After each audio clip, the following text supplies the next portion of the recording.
¿Qué tal amigos? Bienvenidos una vez más a Tierra X, yo soy Nico Gaz y hoy voy a hacer algo que hace rato tengo ganas de hacer, que es una lista.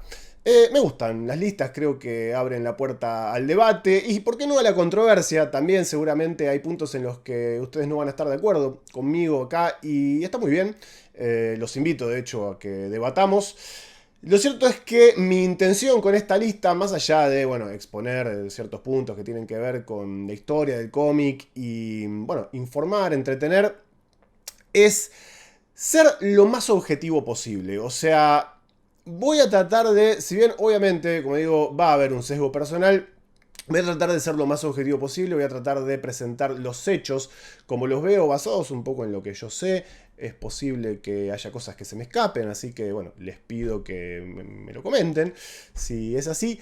Pero lo que voy a intentar hacer, si bien es una lista cerrada, definida, o sea, son 10 puntos en concreto, son 10 cómics puntuales de los que vamos a hablar, voy a tratar de ir mechando en el medio otros títulos, otras publicaciones puntuales que me parece que merecen también su lugar en una lista de los cómics más importantes de todos los tiempos, por más que no caigan dentro de los primeros 10, aunque para ser justo creo que son cómics que quizás si me agarran otro día saco alguno de los que puse hoy y pongo algunos de esos.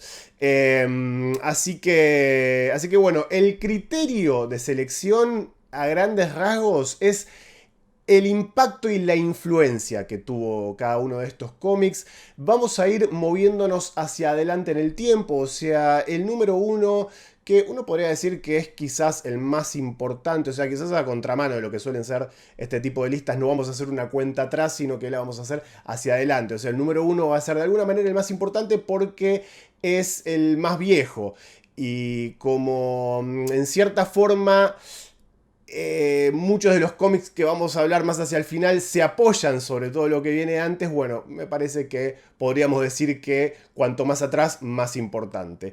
Pero bueno, no importa tanto eso, como digo, no es una cuenta atrás, es más bien para hacer un repaso histórico, para ir pasando en el tiempo y viendo cómo va evolucionando el cómic en general y cuáles son sus puntos más importantes, ¿no? Esos puntos de quiebre que hacen que vaya evolucionando el medio. En algunos casos quizás lo más importante sea la publicación en sí, concreta. En otros casos quizás sea más bien la obra en general.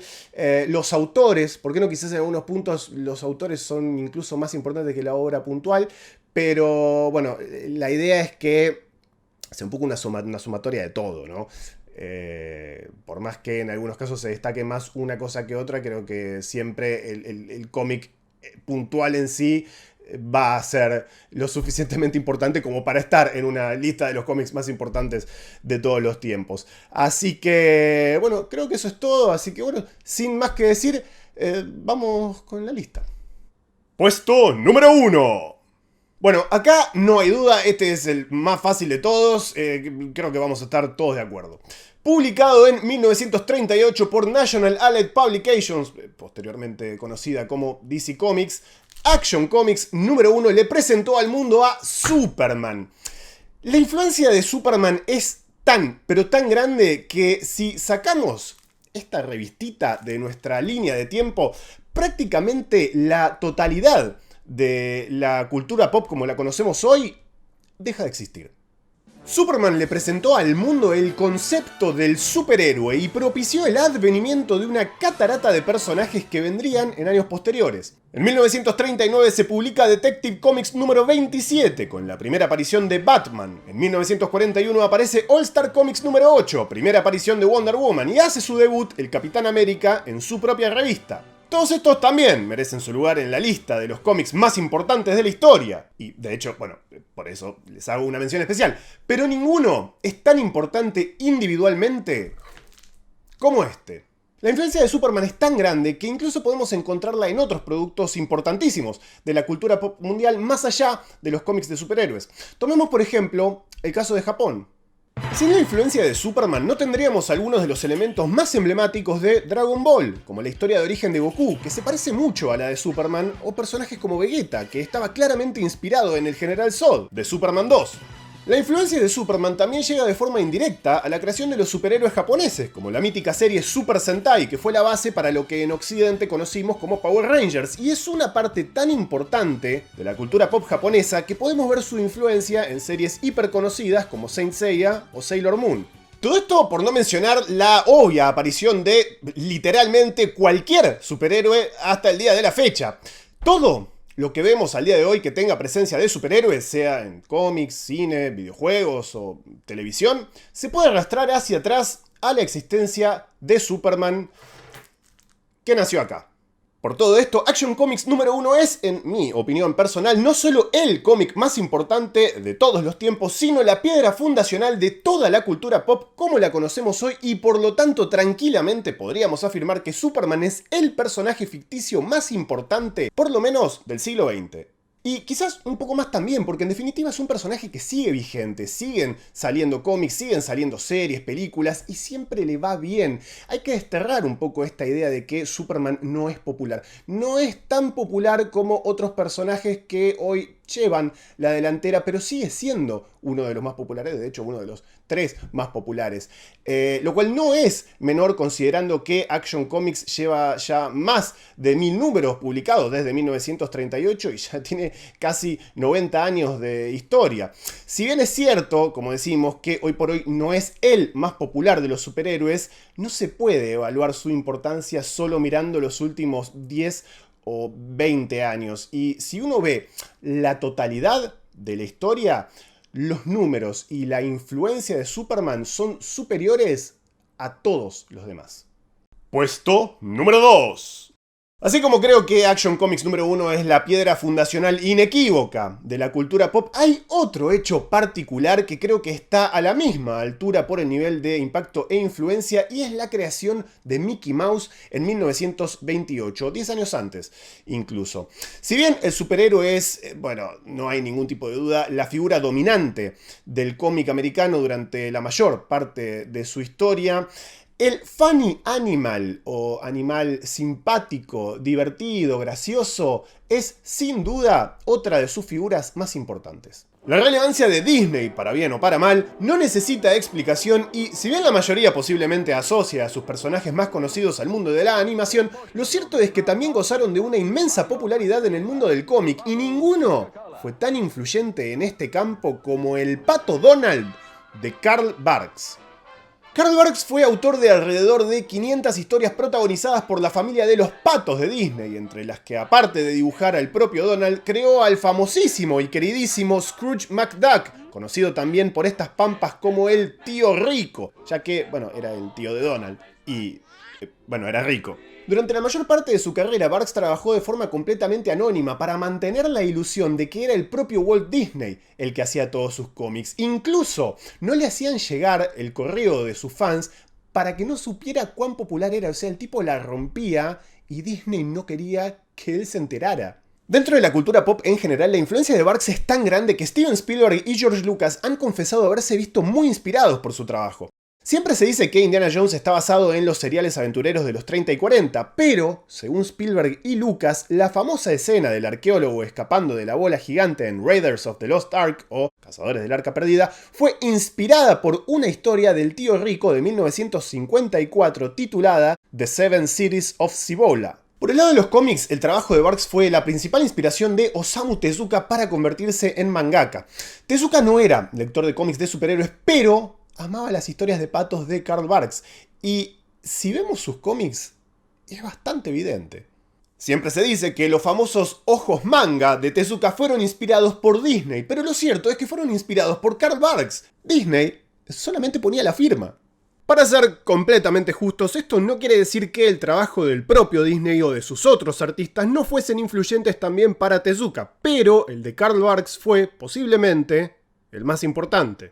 Tezuka es considerado el dios del manga, la piedra fundacional. Sin él no tenemos Dragon Ball, One Piece, Saint Seiya, Sailor Moon, nada. Sus trabajos, entre los que podemos citar Tetsuan Atomu, mejor conocido como Astro Boy, entre los más conocidos, fueron de tal importancia que toda la industria del manga le debe su mismísima existencia a él y, por extensión, a Carl Barks.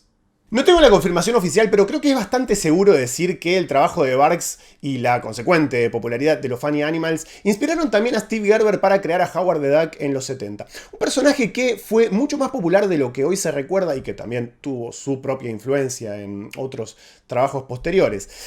Por otro lado, los cómics de Disney también influyeron en René Goscinny, el creador del famoso personaje europeo Asterix. No puedo decir tampoco con absoluta certeza que fueran específicamente los cómics de Carl Barks, pero las probabilidades son bastante altas. Si tuviésemos que tomar una publicación específica del extenso catálogo de Barks, quizás podría ser Donald Duck Finds Pirate Gold, publicada en 1942, ya que si bien esta historia no fue escrita por él, fue la primera vez que dibujó al personaje. Puesto número 3. La Edad de Plata fue uno de los periodos más importantes de la historia de los cómics y generalmente se considera a Flash como el personaje que la inaugura. En ese sentido, Showcase número 4 es sin duda uno de los cómics más importantes de todos los tiempos. Sin embargo, hay una historia también protagonizada por Flash que es incluso más importante.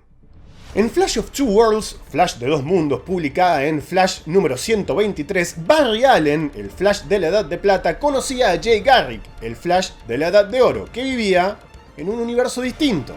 Este cómic no solo le abrió la puerta al multiverso de DC Comics, sino que es el puntapié inicial de un concepto que, si bien no fue inventado acá, sin duda terminó alcanzando su máxima expresión en las páginas de las publicaciones de DC. Hoy por hoy el multiverso es moneda corriente en todas las expresiones de la cultura popular, tanto en películas y series de superhéroes como producciones que no tienen nada que ver con ellos, como por ejemplo Everything Everywhere All at Once, Rick and Morty, y una serie que ya tiene varios años, pero yo recomiendo mucho, que es Fringe. En aquella serie incluso se hacía referencia a DC Comics cuando los personajes viajaban a otro universo en el que veíamos portadas que eran referencias a portadas de DC de nuestro universo, del mundo real, ¿no? Pero con los personajes cambiados. Así, por ejemplo, tenías una portada de Green Lantern, Green Arrow, protagonizada por Red Lantern y Red Arrow, o una de The Dark Knight Returns, protagonizada por Superman en lugar de Batman. Bueno, nada, es muy buena la serie, mírenla, se las recomiendo. Incluso Dragon Ball, que cada vez empezó a parecerse más a DC, tuvo su propia saga multiversal en Dragon Ball Super. Para DC, este número terminó derivando en una gran culminación en Crisis en Tierras Infinitas, otro cómic que podríamos incluir entre los más importantes de la historia y que contaba la muerte del multiverso. Aunque ya sabemos cómo son estas cosas y la idea del multiverso es tan fuerte y está tan arraigada en la mitología de DC que terminó volviendo. Primero tímidamente, en forma de Elseworlds, y después en otros eventos e historias que se siguen contando incluso hasta el día de hoy. Por el lado de Marvel, si bien durante mucho tiempo no se asoció tanto a la editorial con el multiverso, hoy por hoy está más que claro que también se han sumergido en el concepto de lleno. Esto podemos verlo tanto dentro de los cómics, por ejemplo con las múltiples versiones de Spider-Man en Spider-Verse, que en realidad tuvo su génesis en un videojuego con Spider-Man Shattered Dimensions, y en el cine, también con el propio Spider-Man, y en las producciones más recientes del MCU. Posiblemente nada de todo esto hubiese existido de no ser por esta revistita, así que por eso considero que merece el puesto número 3 en esta lista. Y si quieren saber más al respecto, le dediqué un video entero hablando solamente sobre la importancia y la trama, etcétera, de este cómic. Así que bueno, pueden ir a buscárselo, lo dejo en la descripción. Puesto número 4. Stan Lee y Jack Kirby son posiblemente la dupla creativa más importante de la historia de los cómics. Y más allá de la eterna discusión de quién hizo qué, lo cierto es que ambos son los principales responsables de la existencia de la totalidad de lo que conocemos como Universo Marvel, con mención especial para Steve Ditko, por supuesto. Como editorial, Marvel cuenta con varias publicaciones que merecen estar en la lista de los cómics más importantes de todos los tiempos, entre los cuales figuran algunos que me duele dejar fuera de esta lista. Principalmente Amazing Fantasy número 15, primera aparición de Spider-Man, fundamentalmente porque Spider-Man es un personaje que rompió el paradigma de la narrativa superheroica, más allá de convertirse quizás en el más popular de los superhéroes. Pero la realidad es que hay un cómic anterior que posibilita la existencia de Spider-Man y de todo el universo Marvel como lo conocemos hoy, y es Fantastic Four número 1. Para cuando aparecen los Cuatro Fantásticos, los grupos de superhéroes en sí no eran una novedad. DC ya tenía a la Sociedad de la Justicia y a la Liga de la Justicia. Las primeras apariciones de estos grupos, All Star Comics número 3 y The Brave and the Bold número 28, sin duda merecen una mención en esta lista, pero si bien su significancia histórica es innegable, la primera aparición de Fantastic Four, que de hecho se inspira en el éxito de la Liga de la Justicia, fue simplemente rupturista. No solamente por presentar a un grupo de superhéroes que era una familia y no una colección de individualidades como la Liga, sino por el nuevo modelo de superhéroe que presentaba. Los Cuatro Fantásticos eran personajes bien definidos y diferenciados el uno del otro. A diferencia de lo que podía pasar en la Liga de la Justicia, se los podía diferenciar claramente solo por sus líneas de diálogo, sin necesariamente ver quién estaba hablando. Tenían problemas de convivencia e intereses marcadamente distintos el uno del otro. Los Cuatro Fantásticos introdujeron la exitosísima fórmula Marvel de asemejar a los superhéroes un poco más a personas reales que viven una especie de telenovela que se va explorando y desarrollando a lo largo de sus distintos episodios. Series posteriores como Spider-Man y X-Men terminaron siendo considerablemente más populares e hicieron, por supuesto, sus propios aportes fundamentales, incluso llegando a que DC terminara adoptando varios elementos de la fórmula Marvel y a muchos de los autores de la editorial, porque se llevaron unos cuantos. Pero nada de todo eso hubiese sido posible sin el éxito de los Cuatro Fantásticos. En las páginas de los Cuatro Fantásticos aparecieron muchísimos personajes y muchísimas ideas que son fundamentales para el universo Marvel. Digo, tenemos, no sé, Silver Surfer, Galactus, Black Panther, los Inhumanos, Adam Warlock. Bueno, nada, la lista es bastante extensa. De hecho, diría que una buena parte de la cosmología de los Avengers nace en las páginas de Cuatro Fantásticos. Muchas ideas que se presentan en los Cuatro Fantásticos después se desarrollan un poco más en las páginas de Avengers y de hecho en las películas. Muchas de las ideas y de los personajes que vimos en las películas de Marvel, sin tener película de los Cuatro Fantásticos, nacieron en cómics de los Cuatro Fantásticos.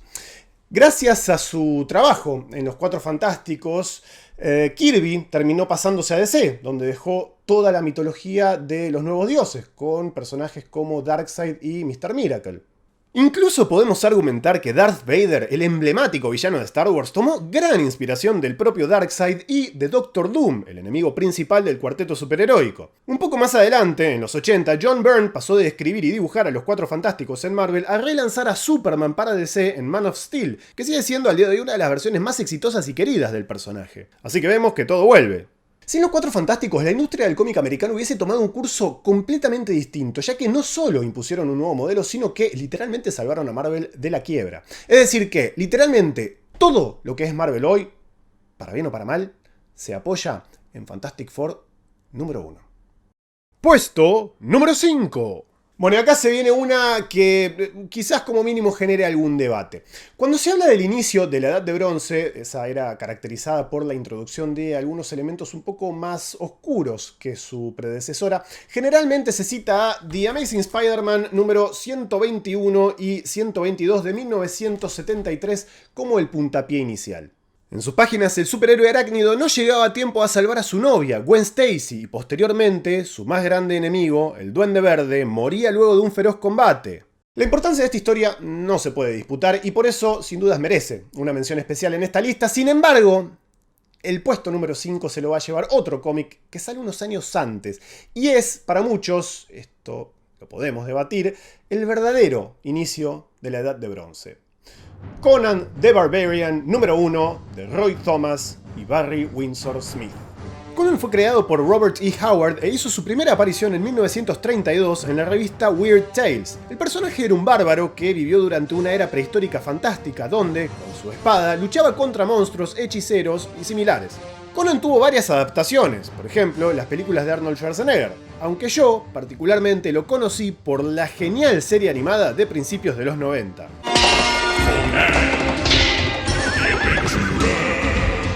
Durante meses, incluso años, Conan llegó a ser de lo más vendido del cómic americano, más que cualquier superhéroe incluso, al punto de que DC hizo lo posible por competir con títulos como Sorcery of Sword, Warlord y Dungeons and Dragons. Más allá de los celebrados guiones de Roy Thomas que escribió el personaje por años, Conan también puede presumir haber tenido a algunos grandes dibujantes que en muchos casos dejaron algunos de sus trabajos más memorables en el personaje. Junto al mencionado Barry Windsor Smith, el más destacable es sin duda John Buscema, muy recordado por su trabajo en Silver Surfer junto a Stan Lee, pero quizás incluso más por lo que hizo en Conan.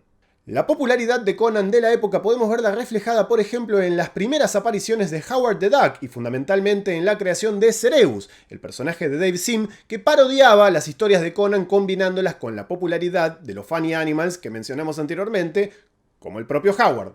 El pato, no, Robert T. Bueno, se entendió.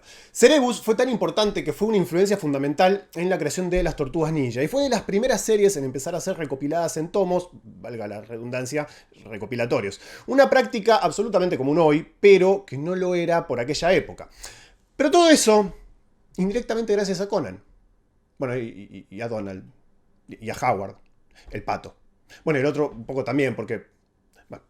Conan tenía la particularidad de tener como protagonista a un antihéroe, algo que se volvería tendencia años más tarde, y en este sentido marca un cambio de tono para la época, y por eso, a pesar de no ser un cómic de superhéroes, muchos lo señalan, como dijimos, como el inicio de la Edad de Bronce. Cada uno puede decir si está de acuerdo o no, pero bueno, a mí este dato me lo dio en su momento el mismísimo Quique Alcatena, que por cierto también dibujó magistralmente, como siempre, a Conan, y yo no voy a andar cuestionando a Quique. Puesto número 6. Anteriormente mencionamos a Osamu Tezuka, quien sin duda hizo un aporte fundamental al mundo de la historieta, y fue una influencia para la proliferación del manga. Tezuka fue mentor de autores como Yoshihiro Tatsumi y Masahiko Matsumoto, quienes, si bien admiraban al maestro, quisieron diferenciarse de él con cómics apuntados a un público un poco más maduro que los que hacía Tezuka en ese momento. Así, resumidamente nació el Gekiga, y entre las muchas obras y autores que sobresalen de esta corriente podemos destacar a la que le corresponde el número 6 de esta lista, Kozure Okami, mejor conocida como Lone Wolf and Cub o El Lobo Solitario y su Cachorro. Lone Wolf and Cub contaba la historia de Ito Ogami, un samurái caído en desgracia que trabajaba como mercenario para financiar su venganza contra Yagi Uretsudo, quien no solo mandó a matar a su esposa, sino que hizo quedar a Ito como un traidor al shogun. Ito, sin embargo, no está solo en su búsqueda de venganza. Lo acompaña su pequeño hijo Daigoro, que aporta la cuota de inocencia frente a un mundo de constante violencia y oscuridad.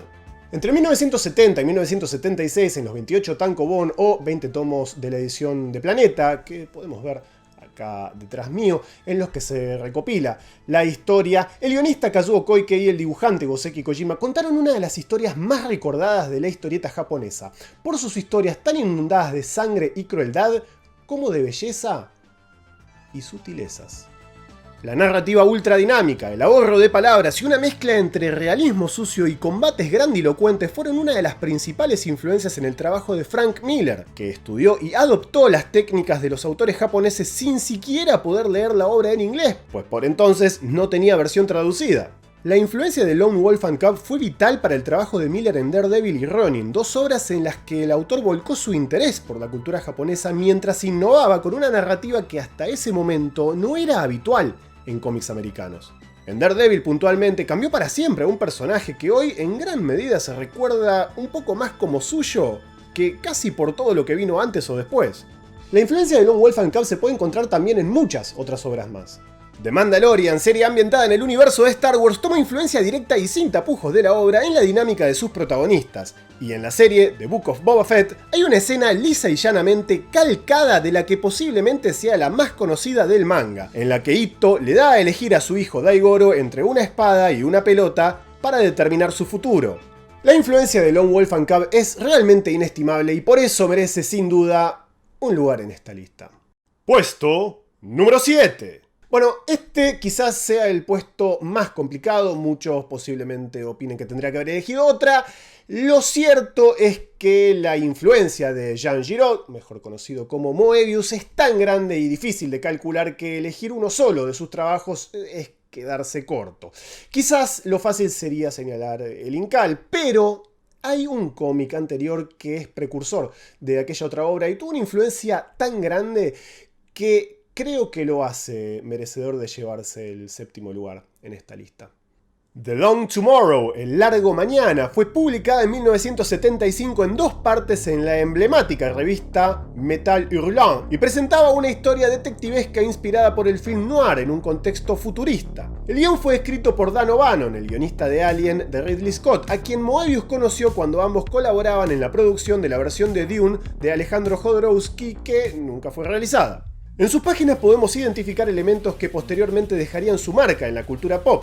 Por ejemplo, tanto la ciudad como el tipo de historia que cuenta fueron una de las principales inspiraciones de Ridley Scott, dicho por él mismo, para la creación de Blade Runner. En esta escena en la que 2 matones intentan atacar al personaje principal, vemos unas cuchillas que recuerdan a los sables de luz de Star Wars 2 años antes del estreno de la primera entrega de la saga, y si vemos El Imperio Contraataca, directamente podemos ver un diseño de Moebius copiado sin ningún tipo de tapujos para la sonda imperial que aparece en Hoth, el planeta helado. Aunque para ser justos, en teoría el equipo de producción recibió autorización directamente de Moebius para usar el diseño. Por otro lado, el trabajo de Moebius fue determinante en el desarrollo como artistas de figuras inmensas como Hayao Miyazaki y Katsuhiro Otomo. En el caso de Miyazaki podemos ver bastante influencia más bien de otra obra, Azrak, por ejemplo en Náusica. The Long Tomorrow es considerado el punto de origen del cyberpunk, en un caso particular en el que un género literario se origina en una historieta. Ronin, de Frank Miller, toma tanto de Lone Wolf and Cub como del trabajo de Moebius, en una amalgama entre cómic japonés, europeo y americano. En Japón, el mencionado Otomo fue responsable de una de las obras por excelencia de cyberpunk, Akira, otra digna mención especial para esta lista, que existe, en buena medida, gracias al trabajo de Moebius en The Long Tomorrow.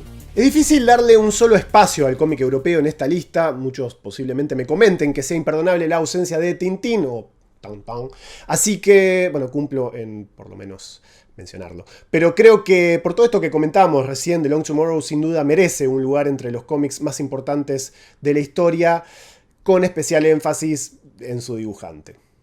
Puesto número 8. Llegamos al puesto número 8 y voy a hablar sobre otro cómic al que ya le dediqué un video bastante extenso, se los dejo en la descripción. Y bueno, de hecho le dedico un podcast entero que pueden escuchar en Spotify y es Teenage Mutant Ninja Turtles número 1, Las Tortugas Ninja número 1. Publicado en 1984, el número 1 de las Tortugas Ninja es casi un resultado natural de prácticamente todo lo que venimos hablando hasta ahora. Desciende de la tradición superheroica con una fuerte influencia de Jack Kirby mezclado con un importante componente de Frank Miller tanto en Daredevil como en Ronin, y la idea de poner a un animal antropomórfico en un contexto serio como hacía Dave Sim en Cerebus, o sea que de alguna manera sigue una larga cadena que empieza con Superman y el Pato Donald, pasando por los Cuatro Fantásticos, Conan y hasta Lone Wolf and Cub, con algo de Moebius.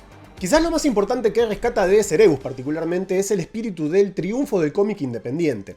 Si bien podemos citar casos anteriores como ElfQuest de Wendy y Richard Pini y el mencionado Cerebus, Kevin Eastman y Peter Laird le mostraron al mundo que se podía ser no meramente exitoso, sino que se podía construir un verdadero imperio con un cómic independiente. Digo, lo más probable es que no tenga que explicarles el éxito desmedido de las Tortugas Ninja, no solo en sus propias producciones, que siguen saliendo hasta el día de hoy, sino en miles de copias que vimos en la tele quienes crecimos en los 90, incluso llegando a influir en la creación de fenómenos como los Power Rangers. Las Tortugas Ninja son un punto de quiebre en este sentido y van a marcar una tendencia que va a explotar en los 90 cuando Todd McFarlane, Jim Lee y otros artistas exitosos de Marvel se vayan de la editorial para fundar Image Comics, para cosechar grandes éxitos con personajes como Spawn y Wildcats, que pueden gustar más o menos, pero no se puede negar su importancia.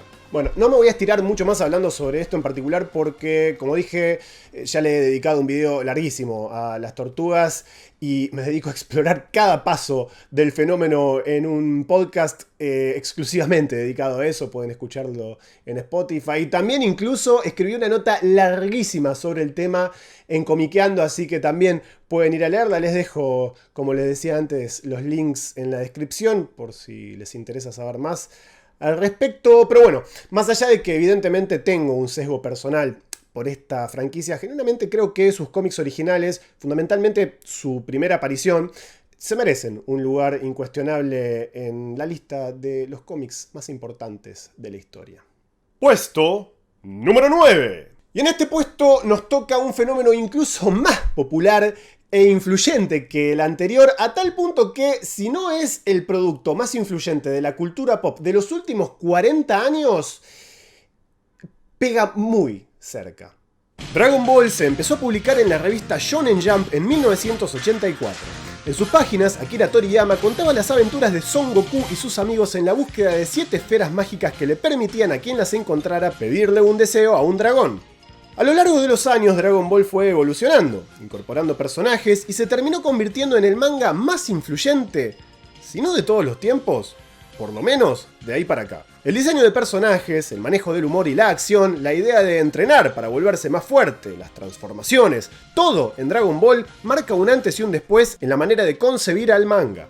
Series hiper populares como Naruto y One Piece tienen una deuda inestimable con Dragon Ball. Naruto y Luffy tienen la inconfundible genética de Goku y Eiichiro Oda, autor de One Piece, era amigo cercano de Toriyama y ha llegado a llamarlo directamente Dios. La existencia de One Piece, hoy por hoy el manga más vendido de todos los tiempos y segundo en ventas totales solamente detrás de Superman, es una consecuencia directa de la existencia de Dragon Ball. Pero el manga no es lo único en lo que ha influido Dragon Ball. Como comentamos antes, Toriyama tomó influencia, por ejemplo, de Superman para la historia de Goku. Y esa influencia dio la vuelta y terminó llegando a Superman en muchos artistas que crecieron con Dragon Ball y llevaron al mundo de los superhéroes todo lo que aprendieron del maestro Toriyama. Es evidente la influencia de Dragon Ball en artistas como Dan Mora, en personajes como la fusión entre Superman y Batman, que recuerda mucho a la fusión entre Goku y Vegeta. Jorge Jiménez, por ejemplo, confeso fan de Dragon Ball, homenajeó directamente la pelea entre Gohan y Cell con esta página de Justice League en la que vemos a Superman acompañado por las figuras de su padre y su hijo. Las peleas de superhéroes como las concebimos hoy tienen una enorme influencia de Dragon Ball e incluso hemos podido verlo en cine, por ejemplo en Man of Steel, donde vemos a Superman en un combate con Zod que bien podría recordarnos a Goku peleando con Freezer, o incluso en otras franquicias como Matrix, que ya a mediados de los 2000 realizó un combate entre Neo y el agente Smith que recordaba muchísimo a los vistos en Dragon Ball Z. El nivel de repercusión e influencia de Dragon Ball es realmente incalculable, pero supongo que no hace falta que se lo recuerde al país que literalmente organizó una Genki Dama en el centro de su capital para honrar al autor de la obra después de su triste partida de este mundo. Le mando un saludo a Mati Matsagati, organizador de semejante hazaña de repercusión internacional. Así que sí, Dragon Ball sin duda califica como uno de los cómics más importantes de la historia. Puesto número 10. Y llegamos al número 10. ¿Qué década los 80, no? Watchmen es sin duda alguna uno de los cómics más celebrados de todos los tiempos y claramente merece su lugar en esta lista. Su guión, sus personajes, su narrativa magistral, cada viñeta de Watchmen funciona como un reloj. Sin embargo, tengo que darle este espacio a la obra de Frank Miller, The Dark Knight Returns. Miren, en el mejor de los casos este debería ser un puesto compartido, pero si bien personalmente me gusta más Watchmen y con un gran dolor de no darle un lugar protagónico en esta lista a Alan Moore, objetivamente debo decir que el impacto de The Dark Knight fue incluso mayor. Publicada en 1986, The Dark Knight Returns contaba la historia de un Batman entrado en años que retomaba la actividad superheroica en un contexto distópico de sátira social. Con un Frank Miller en un punto de madurez absoluto, viniendo de hacer historia con Daredevil y Ronin, The Dark Knight Returns es un punto de encuentro perfecto de todas las influencias de Miller. El Dark Knight es un experimento artístico brillante que combina las principales escuelas de la historieta de la época, dotando al género superheroico de un calibre artístico rupturista para aquel momento. Es un poco de cómic europeo, un poco de cómic japonés, mezclado con la quinta esencia del cómic americano de superhéroes. Los cambios que trajo el Dark Knight a la industria no solo fueron determinantes para cómo se empezó a encarar a Batman o incluso a Superman de ahí en adelante, sino que marcó a toda una generación de artistas que empezaron a intentar copiar el estilo de Miller, con distintos niveles de éxito.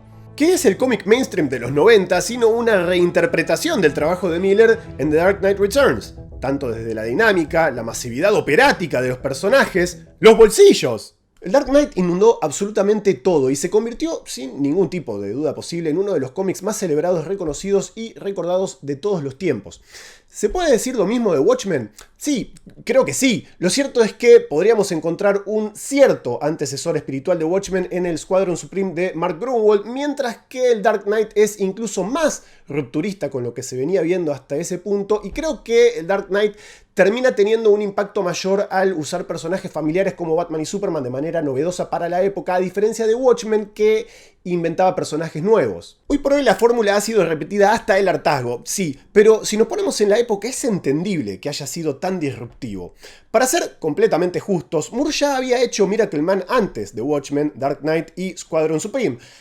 Pero bueno, sigo pensando que el impacto de Dark Knight fue más grande, así que, guste o no guste, sin duda merece su lugar entre los cómics más importantes de todos los tiempos. Menciones especiales. Bueno, para ir cerrando quiero hacer algunas menciones especiales. Si bien fui entretejiendo algunos otros títulos a lo largo de la lista, quiero mencionar otros que me quedaron afuera lamentablemente. Por ejemplo, tenemos The Spirit, personaje de los 40 de Will Eisner, autor que fue fundamental para el desarrollo de la historieta como medio gracias a sus innovadoras técnicas narrativas. Whiz Comics número 2, primera aparición del Captain Marvel original, Billy Batson, personaje que, durante los 40, llegó a vender incluso más que Superman y fue sumamente influyente para la creación de muchos personajes posteriores e incluso para la imagen de Elvis Presley, que era muy fan de Captain Marvel Jr.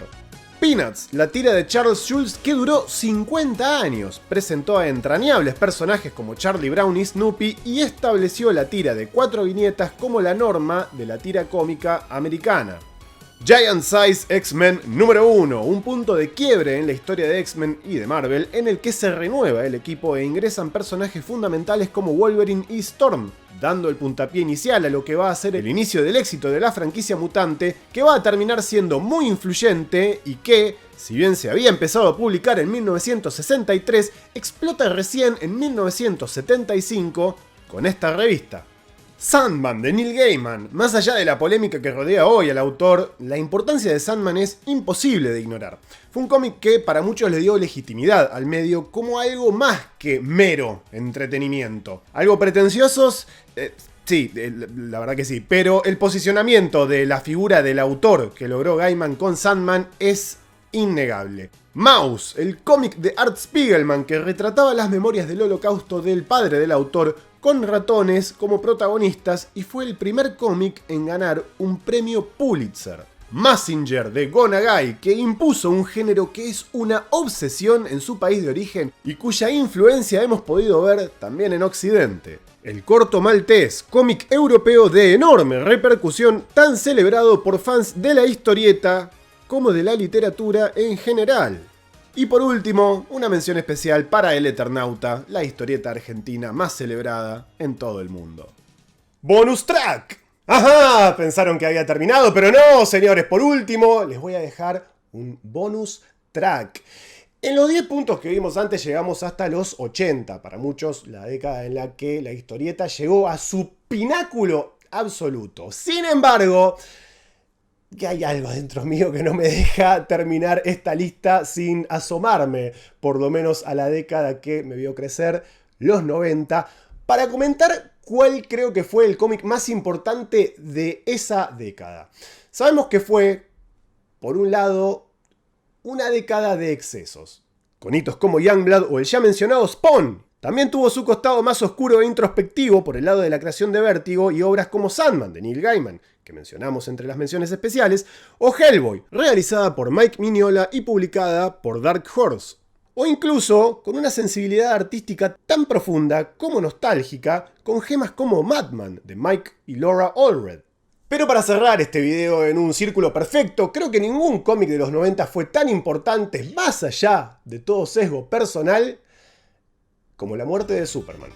Sí, para algunos no fue más que un truco publicitario, aunque uno muy bien ejecutado, hay que agregar, pero lo cierto es que el revuelo que generó en su momento la muerte del primer y más grande de los superhéroes fue demencial.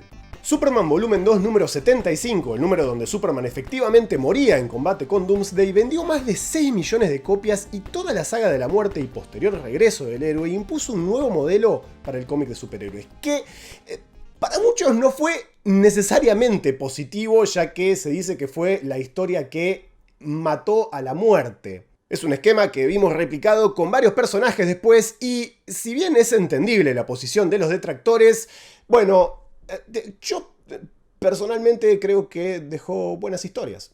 Pero el impacto de la muerte y el regreso de Superman no termina ahí. Quizás lo más importante que logró es que hizo que mucha gente de mi generación se interesara por leer cómics, tanto del personaje como en general. Bueno, al menos es mi caso y ¿qué quieren que les diga? Conozco varios más, así que... En fin, puede gustar, puede no gustar, pero su importancia es innegable. A tal punto que pasan los años, se renuevan los orígenes y las continuidades, pero de alguna manera DC siempre se esfuerza por recordarnos que esa saga en particular sigue siendo canónica, aunque nadie sepa qué carajo pasó con Supergirl Matrix. En fin, eso ha sido todo por hoy, espero que les haya gustado. Quedó un poco largo seguramente, espero que no se hayan aburrido. Tenía muchas ganas de hacer esto. Quedé conforme, en general, seguramente me olvidé de muchas cosas, me las van a comentar ustedes si son tan amables en los comentarios.